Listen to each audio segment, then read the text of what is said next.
어쨌든 그동안 그 신명기를 쭉 따라오시면서 우리는 8과부터 시작했어요. 8과부터 시작하면 신명기는 3개의 모세의 설교로 되어 있어요. 이거 아마 여러분 복습하셨을 거라고 생각하는데요. 앞부분 제1차 설교는요. 과거를 회상하면서 하나님 어떤 분이신가 하는 부분에서 초점을 맞추고 있다면, 두 번째 2차 설교 때는요. 하나님의 선택한 그 시민이, 하나님의 백성이 지켜야 될 규례와 율법을 이야기하고 있어요. 자, 그러면 지금 오늘 공부하는 건 2차 설교에 속하는 거죠. 그죠? 왜냐하면 12장에 속해 있으니까요. 그리고 이제 다음 주에 3차 설교로 들어가요. 그래서 신명기가 구분되어 있다 그런 말이죠. 저희가 지금 장수대로 1장부터 하나씩 해나가면 여러분들이 더 이해할 수 있겠지만은, 그러나 지금 건너뛰고 있잖아요. 그러니까 신명기 전체를 읽으시면서 우리가 지금 현재 어디에 가고 있구나 이걸 아셔야 되기 때문에 제가 이 말씀을 드리는 거예요. 지금까지 교재를 보면요. 8과 1차 설교에 속했던 8과는 신명기 4장에 속해 있어요. 기억하라. 그럼 뭘 기억하냐? 과거에 하나님은 우리에게 어떠한 분이셨는가를 기억하라는 말이죠. 기억이라는 것은 오늘 현재를 기점으로 해서 지나간 시간들을 기억하라는 말이에요. 하나님은 어떠한 분이셨어요? 우리 민족을 하나님 백성 삼기 위해서 애굽에 종살이하던 우리를 이끌어내셨다. 그리고 그 한결같이 그 광야에서 하나님은 공급하시고 보호하시고 지켜주시고 뭐예요? 우리와 함께 하셨다. 매일처럼 임재하셨잖아요. 그것이 그 이스라엘 백성들에게 기억해야 될 그러한 내용이에요. 왜 지금 이것을 강조할까요? 이 대상이 누구예요? 지금 이 신명기를 말하고 있는 대상이 누구냐고. 제2세대잖아요. 1세대는 다 죽었거든요. 그러니까 1세대들이 경험했던 시간들을 2세대들 너희들아 기억해야 된다. 그러니까 신앙은 어디로부터 시작하냐면요. 경험한 과거의 하나님의 흔적으로부터 신앙이 시작돼요. 돌아볼 때에 하나님은 과연 그러한 분이셨어. 기억해야 된다는 거죠. 두 번째는 뭐냐면요. 지켜라. 율례와 뭐예요? 샤마를 공부하셨어요. 지난주에. 그렇죠? 샤마를 공부하셨어요. 이 샤마는 뭐냐면 들으라 라는 말인데요. 이 구약 성경의 가장 핵심 워드의 하나예요. 핵심 그 규절은 뭐냐면 샤마라고 하는 단어는 여호와 하나님의 말씀에 청종하라라는 말인데요. 그 들으라고 하는 말씀 안에 뭐가 포함되는지 지난주에 공부했어요. 뭐가 포함돼요? 행하라. 그러니까 들은 말씀은 곧바로 그들의 행위로 드러나는 것을 샤마라고 이야기해요. 그래서 하나님께서 이스라엘 백성에게 참 그 원하는 한 가지 마음이 있었어요. 뭐예요? 알라. 힘써 여호와를 알라예요. 근데 그렇죠? 이스라엘 백성이 망하는 것은 왜 망한다고요? 혹시 아세요? 왜? 이스라엘 백성들에게 내 백성이 무엇이 없어서 망한다고요? 지식이 없어서 망한다. 그러면 무엇이 없었다는 거예요? 듣지 못했다는 거예요. 알지 못했다는 거예요. 그래서 이스라엘 백성의 멸망이 어디로부터 왔느냐면 샤마에 대한 부족이에요. 그래서 그것을 율례를 지켜 행할 수 있는 그 들으라 하는 것은 어디로부터 오느냐? 그 동기. 어디로부터 오느냐? 그것이 바로 사랑이에요. 그러니까 사랑은 하나님의 말씀을 듣고 청종하는 가장 원동력이란 말이죠. 핵심이에요. 그런데 보세요. 많은 사람들이 사랑 없이 듣고 행위로만 가하면 뭐가 되겠어요? 그게 사랑이 없이 막 그냥 시키니까 하라니까 그런 종교가 되는 거예요. 종교. 그래서 이스라엘 백성들은 가장 중요한 뭐가 빠졌냐면 뭐가 빠졌겠어요? 사랑이 빠진 거예요. 이 바리새인들이 예수님께 왜 혼났나요? 왜 그들은 책망을 들었나요? 너희들은 금식하고 너희들은 11조를 내고 너희들에게 열정이 있다는 사실을 내가 안다. 그러나 뭐가 없다? 사랑이 없는 거예요. 그들 안에. 그러니까 핵심이죠. 구약 성경에 그 샤마 하나님의 말씀을 듣고 행하는 그 가장 핵심이 되는 사랑의 원동력이 빠졌기 때문에 그들에게 종교로 흘러버렸던 것이에요. 자, 그러면 오늘날 우리들에게 하나님께서는 너희들의 구원 기억하라. 하나님께서 어떻게 너희를 사랑하셔서 너희를 구원하셨는가? 과연 그 아버지께서 우리에게 어떠한 사랑을 주셔서 우리를 아들이라 일컬음을 얻게 하셨는고 기억하라. 그렇죠? 신약성경 우리들에게 그렇게 말씀하세요. 그 다음에 핵심이 뭐예요? 내가 새 계명을 주노니 너희는 서로 사랑하라. 거기에서 시작하는 거예요. 이 사랑. 그래서 이 사랑으로부터 하나님의 말씀에 대한 순종의 그 동기가 일어나요. 그게 이제 원동력이 있는 거예요. 자, 그 다음에 이제 세 번째 10과로 가요. 그죠? 10과는 뭐냐면 하나님만 여기에 초점이. 하나님만. 다른 것은 없다는 거잖아요. 그죠? 하나님만 예배하라. 오늘 말씀이에요. 그 다음에 다음 주는 그 순종한 자들의 결과인데요. 다음 주에 이제 말씀을 드리겠지만 여러분 다음 주 굉장히 신명기의 가장 중요한 장이 28장이에요.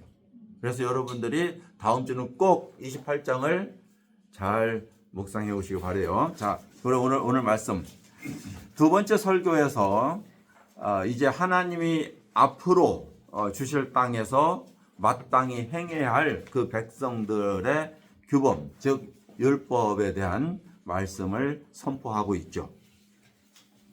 지난주는 첫 계명인 나 위에 다른 신은 없다에 초점을 두었다면 이제 오늘 이 과에는 다른 9계명에 대해서 가르치고 있다고 이 교재는 설명하고 있어요.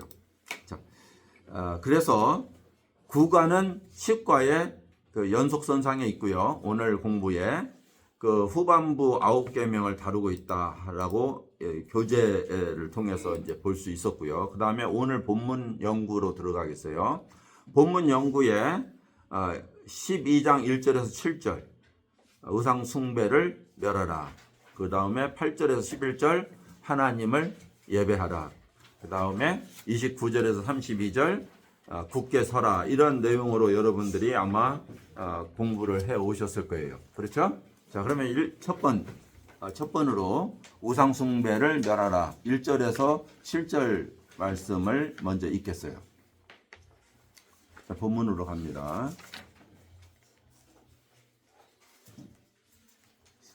신명기 12장 1절에서 7절이죠. 내 조상의 하나님 여호와께서 내게 주셔서 차지하게 하신 땅에 너희가 평생에 지켜 행할 규례와 법도는 이러하니라 라고 시작하죠. 규례와 법도를 왜 주셨을까요? 왜 주셨어요?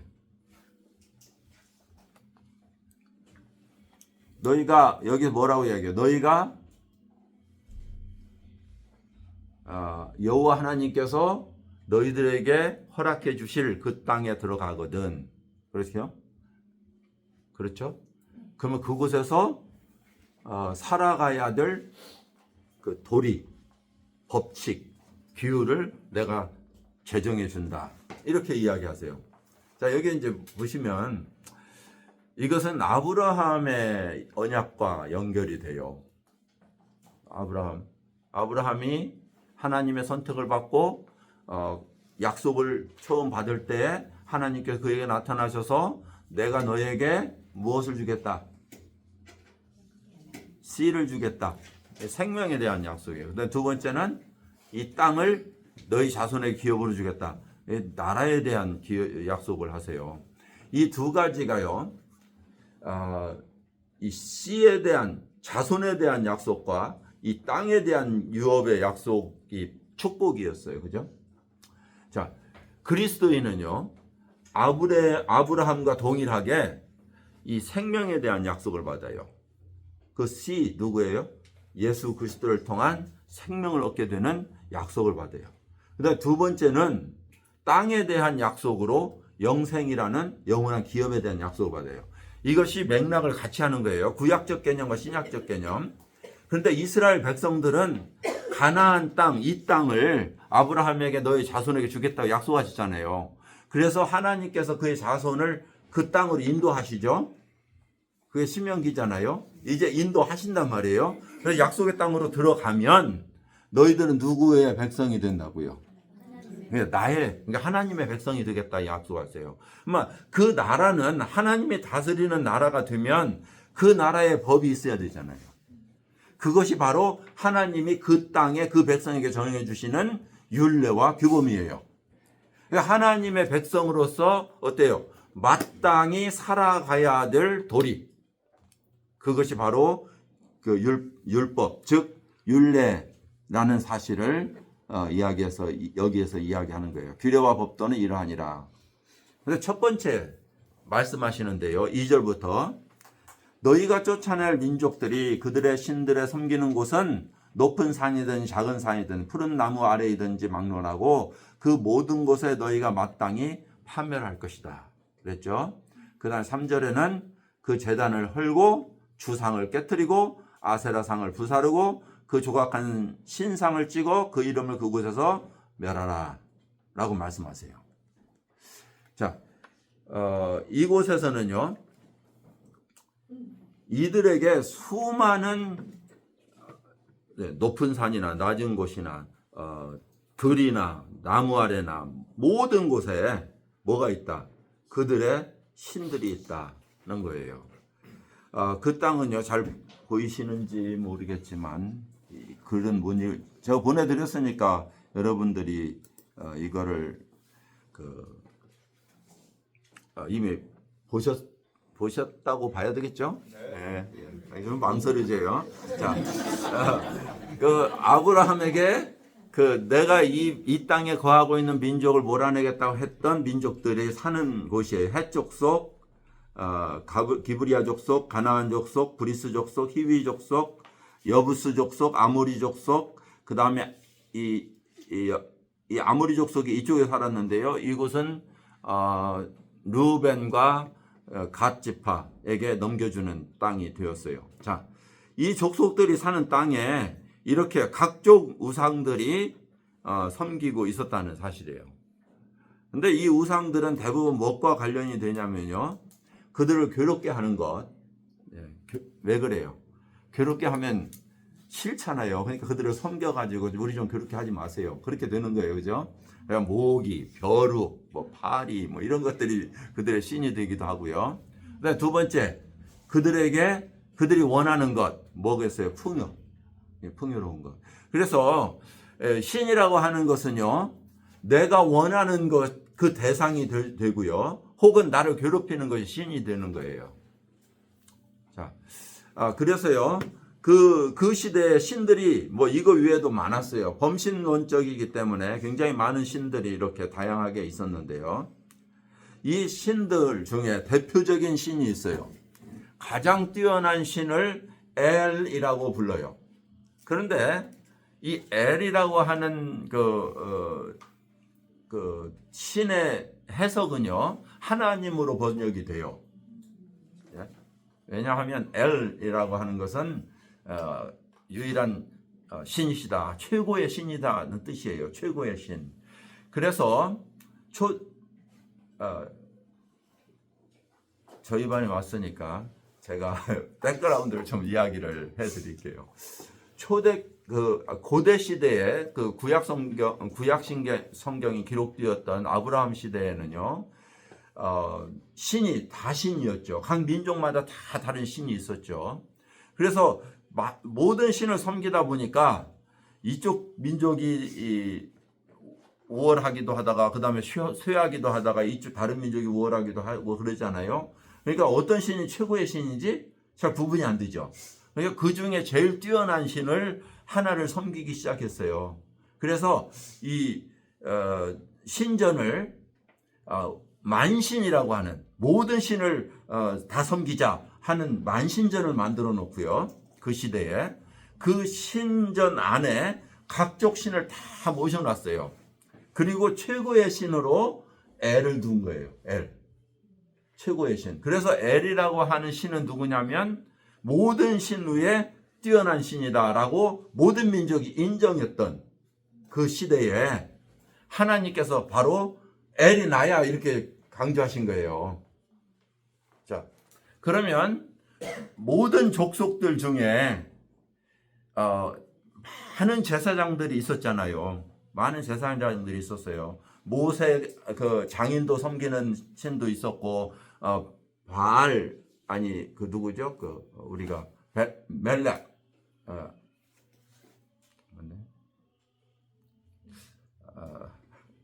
좀 도와주세요. 모압왕 발람. 예, 발락에 대한 발람 있죠. 그 발람이 섬겼던 신도 있고요. 여러 신이 있는데 그들 중에 공통적 최고의 신은 누구다? 엘이란 말이에요. 그러니까 그들이 엘을 부르짖을 때 하나님은 그들에게 임시적으로 임재하시고 말씀하실 수 있었다는 역사적 배경이에요. 이해되세요? 그렇기 때문에 다른 그때는 마치 왜 우상을 섬겼던 그 제사장에도 나타나셨을까? 이런 생각할 수 있잖아요. 그런데 그 당시에는 하나님은 이 인류의 역사 속에 역사하시는 하나님이셨고 그들 중에 엘로서 나타나셨던 하나님이에요. 그런데 이 가나안의 백성들이 우리의 최고의 신 엘 했을 때 그것은 우상일까요? 하나님이었을까요? 우상이었단 말이에요. 이해되세요? 그러니까 가나안들이 섬겼던 엘은 이렇게 보세요. 이렇게 어떤 형상을 가진 엘이었단 말이에요. 그런데 하나님은 뭐라고 말씀하세요? 나는 보이지 않는 창조주이고 너희의 하나님이니 나를 위해서 어떠한 형상도 만들지 말라 말씀하시는 거예요. 그 하나님은 누구의 하나님? 이스라엘의 하나님. 이스라엘 하나님. 너희 민족의 하나님. 유일한 내가 너희를 내 백성 삼고 너희를 인도할 하나님. 그러면 이 하나님 엘은 다른 민족이 보는 엘과 구분되나요? 안 되나요? 구분되죠. 그래서 그들이 뭐라고 하냐면 너희가 믿는 그 하나님은 누구냐? 그거예요. 그래서 보세요. 그 이후에 역사는 어떻게 흘러가느냐면요. 수많은 중동의 대국들이 일어나지만 바벨론도 일어나고 페르시아도 일어나고 헬라도 일어나고 로마도 일어나지만 그 대왕들이 그 느부갓네살도 그렇고 고레스도 그렇고 그 대왕들이 뭐라고 이야기해요? 너희가 섬기는 그 엘, 그 하나님이 참 하나님인 내가 알았다 이렇게 이야기하잖아요. 그죠? 그러한 맥락으로 우리는 볼 수 있는 거예요. 자, 그런데 문제는 뭐냐? 하나님은 가나안이 섬기는 엘을 참 하나님이 아니다는 것을 증명하시기를 원하셨던 거 아니겠어요? 그죠? 그래서 지금 멸하하시는 거예요. 그들이 가지고 섬기는 모든 신들을 멸하라. 왜냐하면 그들의 신은 다 가짜다. 예, 가짜다. 자, 그런데 그래서 하나님은 엘로힘, 사다이, 그렇게 나오죠. 그죠? 그 엘이라고 하는 건 하나님이라는 거고요. 치유의 하나님, 예, 또 승리의 하나님, 이러한 하나님으로 표현되고 있어요. 근데 이스라엘 백성들에게는 뭘로 나타나셨어요? 내가 스스로 있는 자다 하는 의미로 여호와라는 새로운 이름을 주세요. 자, 이제 그 성경을 좀 돌아가면 그래서 엘이라고 하나님이 또 있고 그것은 최고의 신이라는 의미를 가지고 있고 그 다음에 하나님은 이스라엘 백성에게 나의 이름을 새로 주노니 나의 이름이 뭐다? 여호와. 그래서 하나님의 이름이 두 개가 되는 거예요. 이해되시죠? 질문이 있어요. 이거 구약 성경에 구약 성경을 이해하는 도움이 되는 부분이에요. 자, 제가 왜 이렇게 거창하게 설명했는지 그 다음 설명을 해드리려고 그래요. 엘이라고 하나님이 있었는데요. 그 하나님은 남자였어요. 가나안에.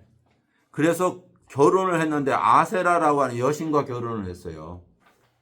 그래서 구약 성경에 보면 그 열왕기에 엘 하나님과 그의 아내 아세라를 섬긴단 말이에요. 이스라엘 백성이.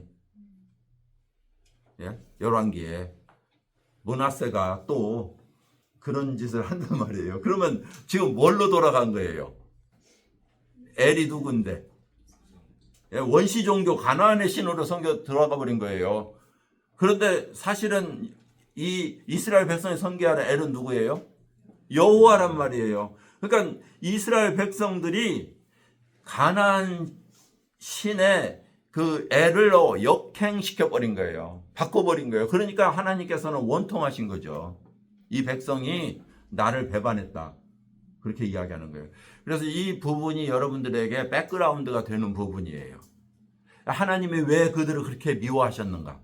이스라엘 백성들을. 아니, 이스라엘 땅에, 가나안 땅에 있는 신들을 미워하셨는가 하는 부분을 보여주고 있어요. 자, 이런 배경에서 하나님께서 어떤 말씀을 하시냐면 그 땅을 멸하라고 하는 거예요.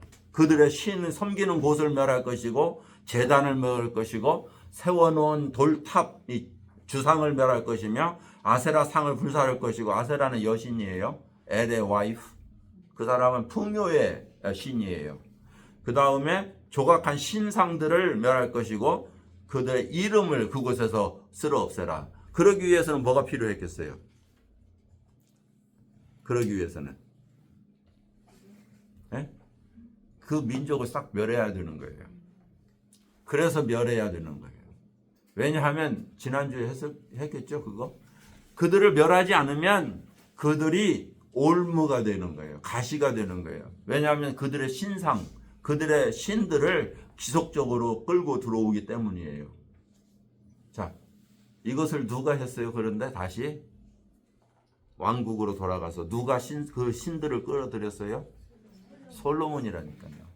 솔로몬이 부와 영화를 누렸다고 우리는 솔로몬같이 되게 해주세요 기도하지만 실제로 이스라엘 백성들에게 다시 원점으로 돌려놓은 하나의 핵심적 타락의 길을 걷게 한 것이 솔로몬 왕이었다. 우리는 그렇게 볼 수 있는 거죠. 자, 그 다음 5절입니다.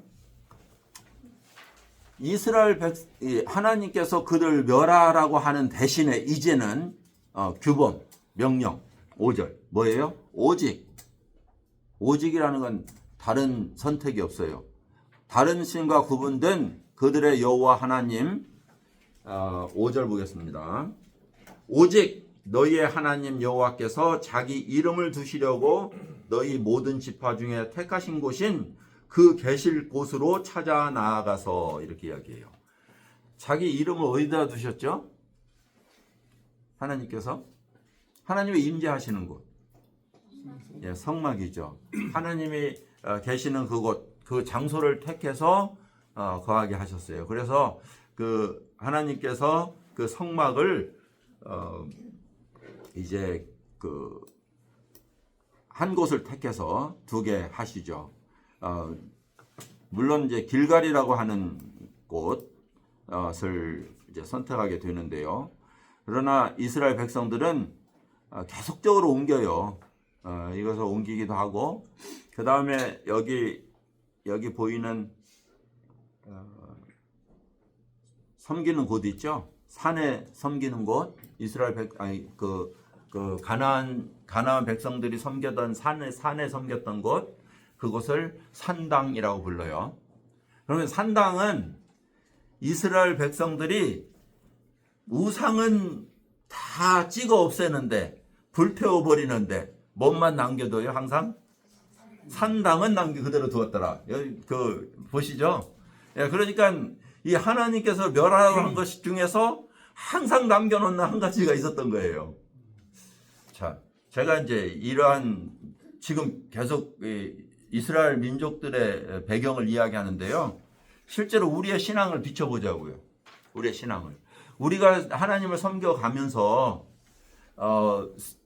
예수 그리스도를 믿고 하나님만 우리의 섬길 분으로 이제 고백하고 그렇지만 우리의 마음속에 무엇인가 한 가지 소원하는 것에 대한 내가 원하는 것에 대한 내가 사랑하는 것에 대한 산당은 남겨놓지 않느냐는 거예요. 다른 것을 자꾸 버린다고 하면서도 여전히 남겨놓는 한 가지의 산당이 우리 속에 있을 수 있다는 거예요. 그러니까 그러한 부분을 사실은 이 구약 역사를 통해서 우리에게 비추어 교훈으로 삼아져야 되는 거예요. 자, 하나님은요 이스라엘 백성들에게 예배와 제사를 말씀하셨어요. 6절에 보면 너희는 번제와 제물과 11조와 너희 손에 흔들어 드리는 거제와 서원하여 드리는 서원제와 낙헌 제물과 그것은 그 건물을 지을 때는 거죠. 소와 양의 처음 난 것들 그것을 다 거기로 가지고 가라. 그리고 그 앞에서 너희 하나님 여호와 앞에서 먹고 너희 하나님 여호와께서 너희 손으로 수고한 일에 복 주심을 인하여 너희와 너희 가족들이 즐거워할지니라. 이렇게 돼 있어요. 자, 첫 부분에 하나님께서 그들에게 말씀하신 이 우상을 멸하라고 하는 말 속에는 우상을 멸하고 거기서 끝나는 것이 아니라 오히려 그곳으로 새로운 곳을 채워야 될 것을 이야기해요. 그렇죠? 그것은 하나님으로만 채워야 된다. 그건 신약 성경에서는 우리들에게 예수 그리스도로 말미암아 새로 지은 바 된 자들은 버려야 될 것이 있는 반면에, 그죠? 옛사람을 벗어버려라 라고 말씀하시는 반면에 그 다음에 뭐라고 이야기해요? 옛사람을 벗으면 뭐 해야 돼요?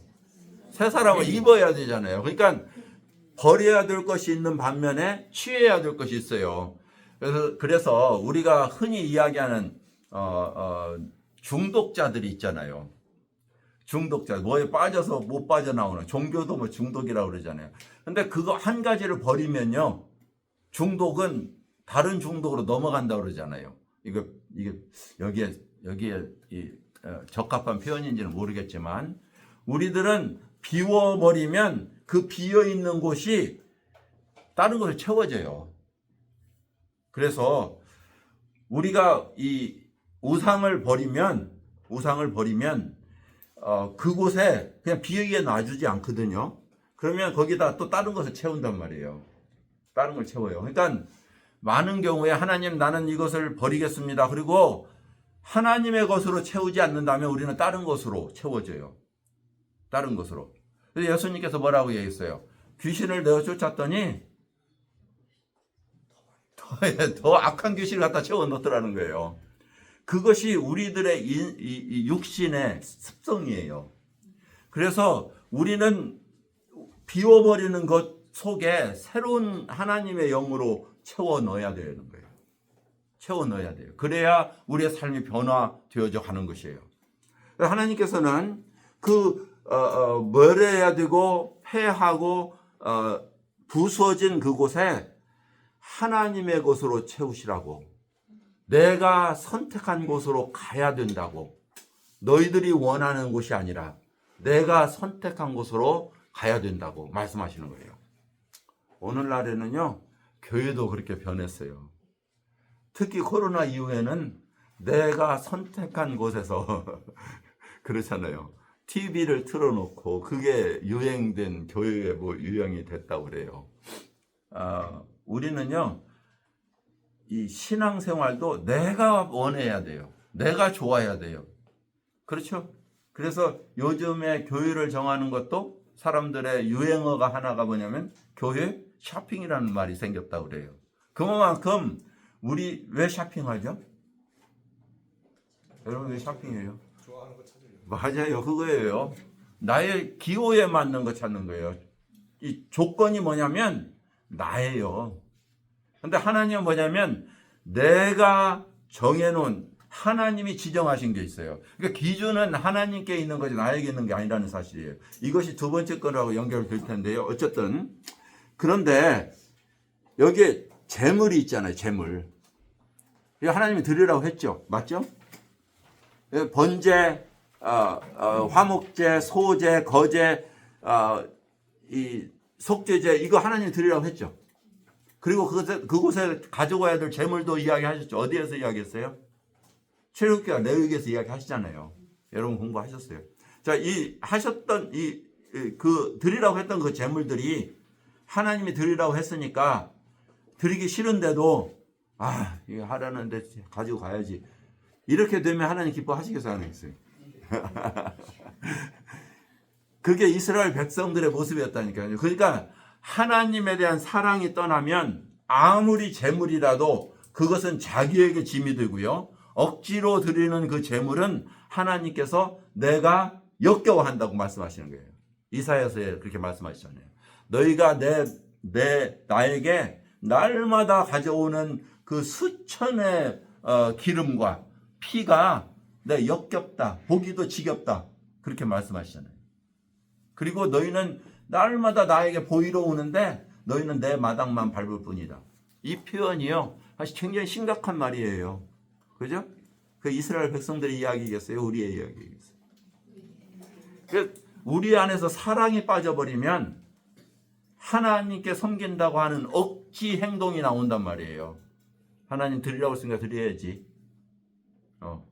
가기 싫은데 가야지. 그런 그 행동이 나와요. 그래서 많은 사람들이요, 이걸 강요하기 위해서 억지로 하다 보면 축복이 되는데 천만에 그런 거 아니에요. 여러분, 정말 여러분에게 행하신 하나님의 흔적을 기억하십니까?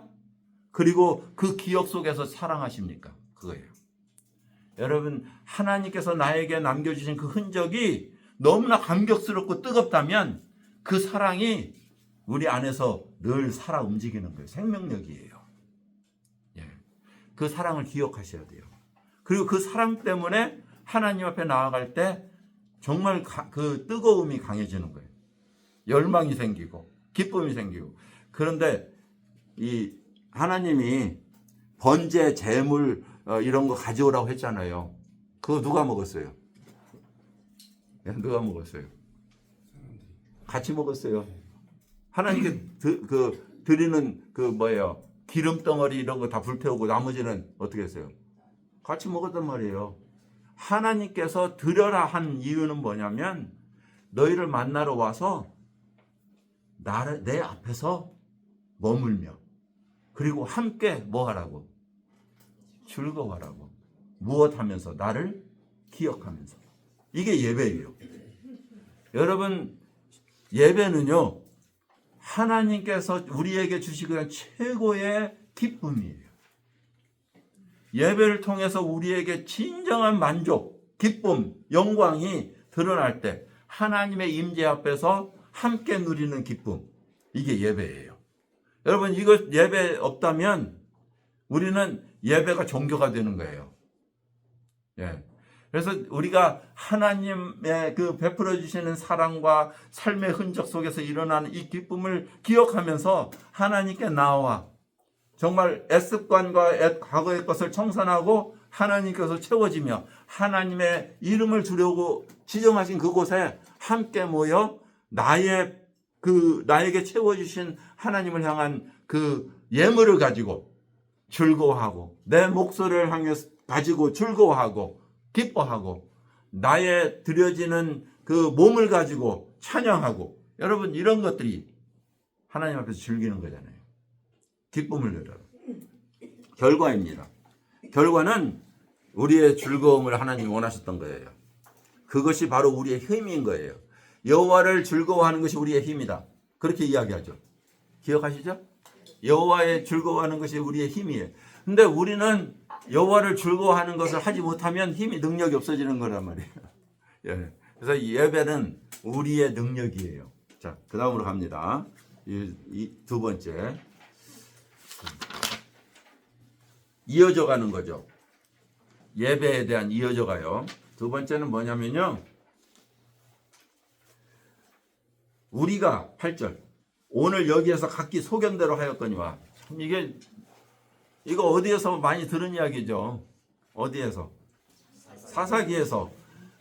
이 자기 땅에 들어간 후에, 하나님 약속의 땅에 들어간 후에 그들은 하지 말라고 이미 이야기한 그것을 하고 있는 모습이잖아요. 오늘 여기서도 하더니 그곳에 가서도 너희 또 똑같이 하는구나, 이 말이잖아요. 보세요.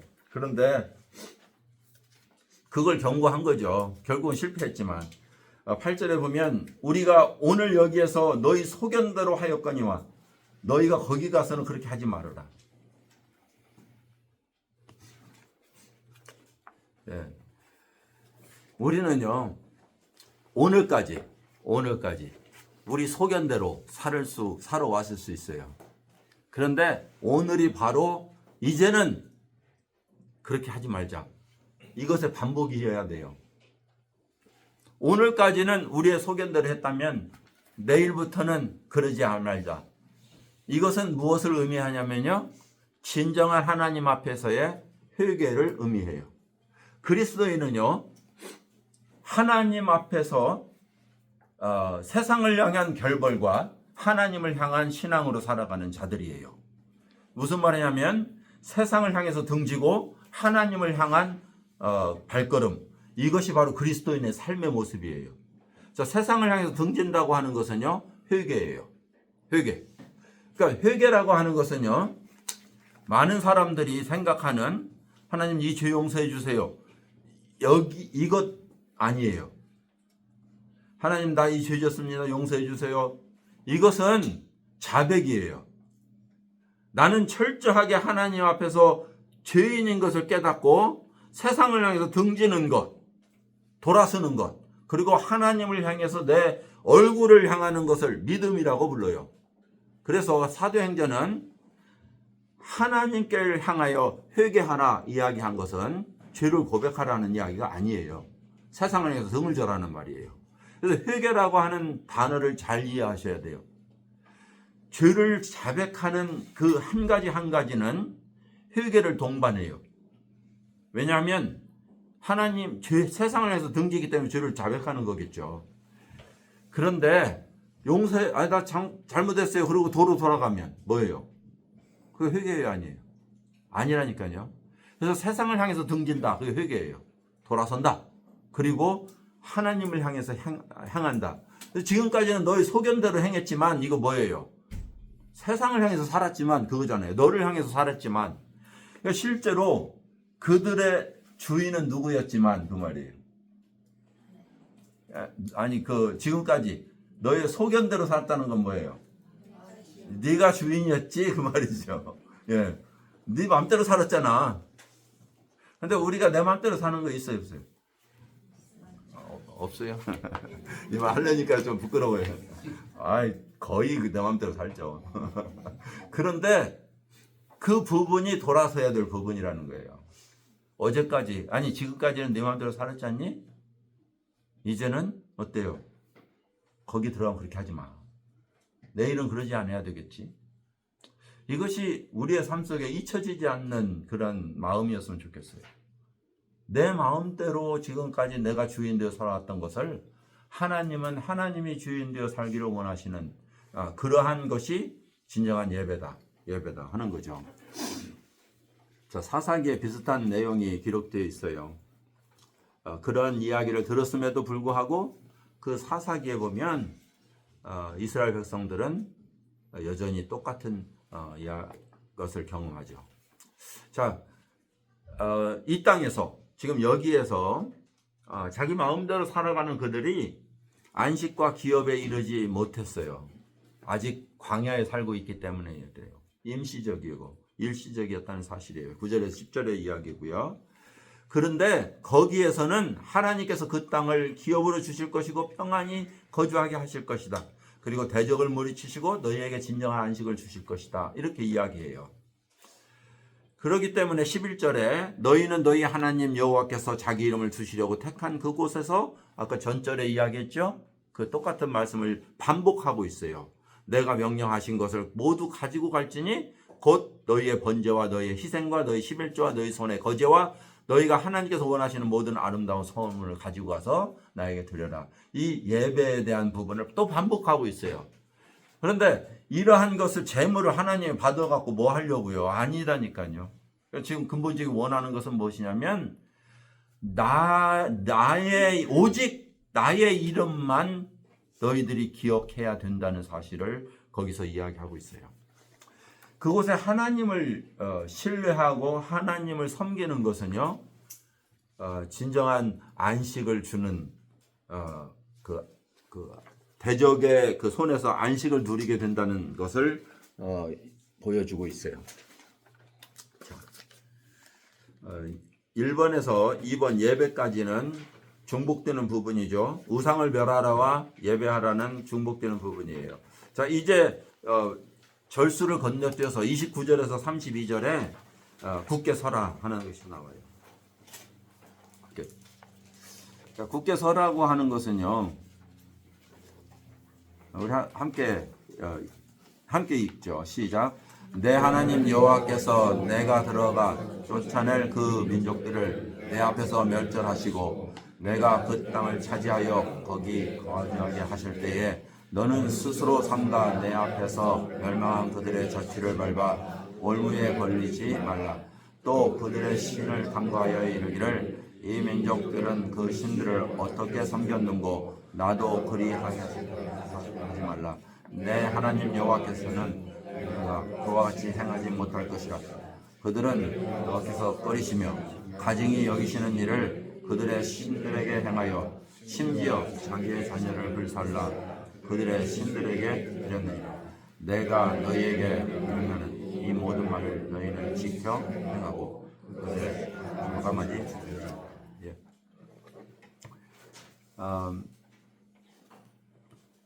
29절은요. 조금 우리에게 특이한 표현을 하고 있어요. 내 하나님 여호와께서 내가 들어가서 쫓아낼 그 민족들을 내 앞에서 멸절하시고 내가 그 땅을 차지하여 거기에 거주하게 하실 때 이 주체가 누군가 보세요.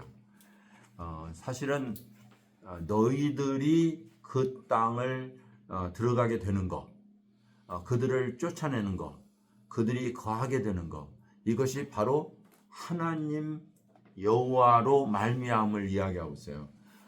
모세는 여호와께서 출애굽기에 보면 너희들 앞서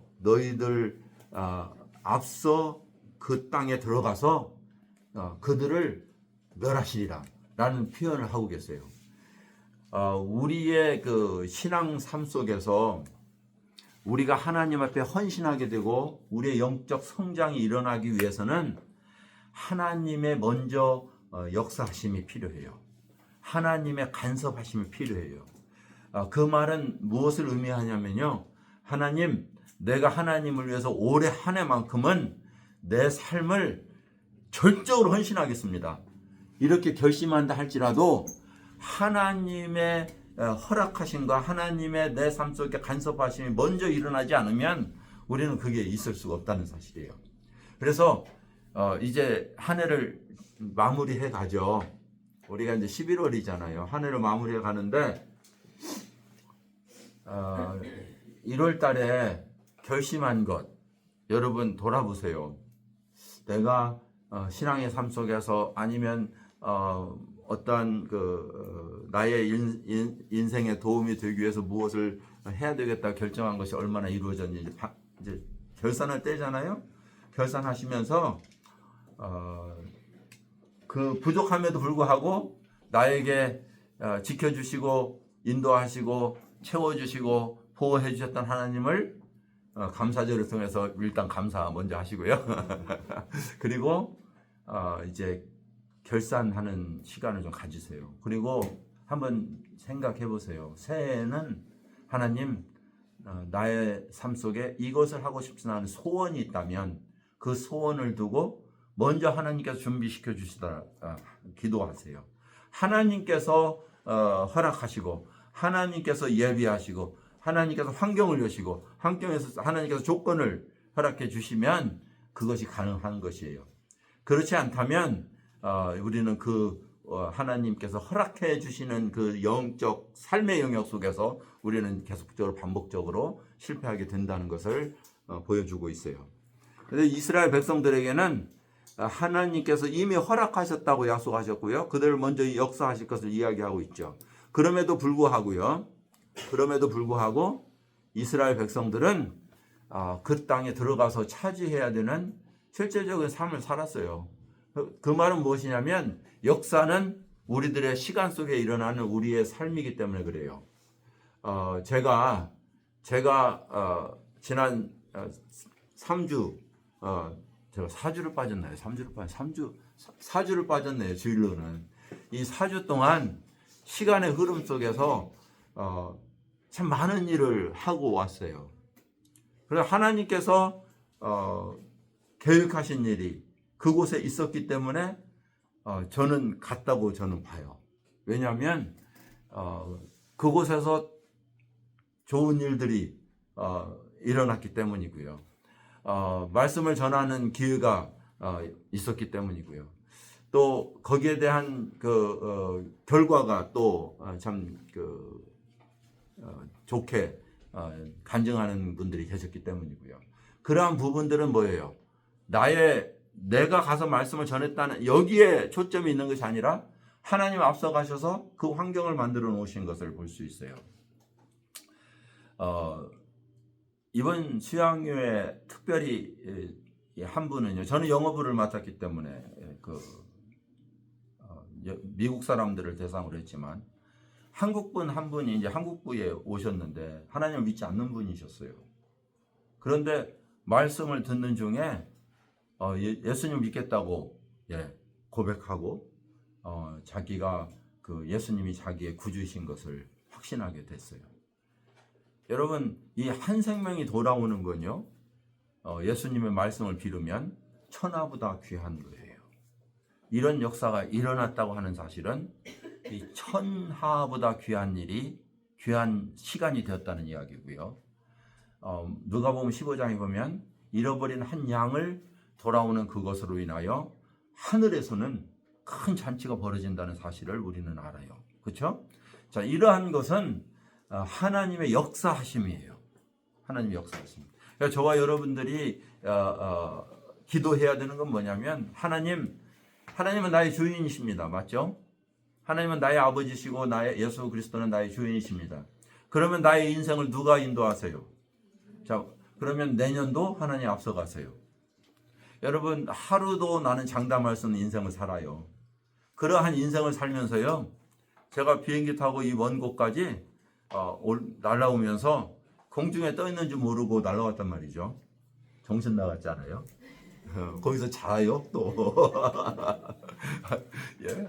아니 그 높은 곳에 떠 있으면서도 자고 있어요. 신나게 자고 아침에 일어나서 하루를 시작했단 말이에요. 이게 있을 수 있는 일이에요. 비행기도 제가 가끔 이야기하는 말이에요. 비행기도 그렇게 신뢰하거늘 천지를 창조한 하나님을 얼마나 신뢰하고 있느냐고요. 나의 인생을 붙들고 있다면서요. 나의 하나님이시라면서요. 나의 이 아버지라고 하는 단어가요. 그냥 우리 낳아주신 아버지라는 뜻이 아니고 자기 아들을 주어 핏값으로 샀다는 의미예요. 양자 삼았다는 의미예요. 그러면 아들을 아끼지 않고 주신 그 아버지께서 이 모든 것을 어때요? 주시지 않겠느냐. 오늘 이 안에서 굳게 쓰시기 바랍니다. 이 내용 안 했어요. 믿음 안에서 굳게 쓰세요. 흔들리지 마세요. 견고하게 서 있는 것이 바로 그리스도인이에요. 자, 오늘은 여호와 앞에 정하신 그곳에서 여러분의 몸을 드리고 정성을 드리고 마음을 드리고 뜻을 다하여 하나님을 기뻐하고 성도와 함께 즐거워하는 오늘 하루가 되기를 바랍니다. 기도하겠습니다. 아버지 하나님, 하나님께서 우리에게 주신 이 시간들이 얼마나 소중하고 얼마나 가치 있고 또 영광스러운지 참 주님의 그 임재를 오늘도 기다리며 이 말씀 속에 주님을 배웁니다. 주님을 사랑하며 주님을 높이며 주님을 찬양하며 주님을 경배합니다. 오늘 하루를 통해서 주님께만 예배할 수 있는 그러한 저희들 되게 하시고 하나님을 하는 사랑이 날로 깊어가고 커져가며 높아져가고 또 넓어질 수 있도록 축복하여 주옵소서. 예수님의 이름으로 기도했습니다. 마치겠습니다.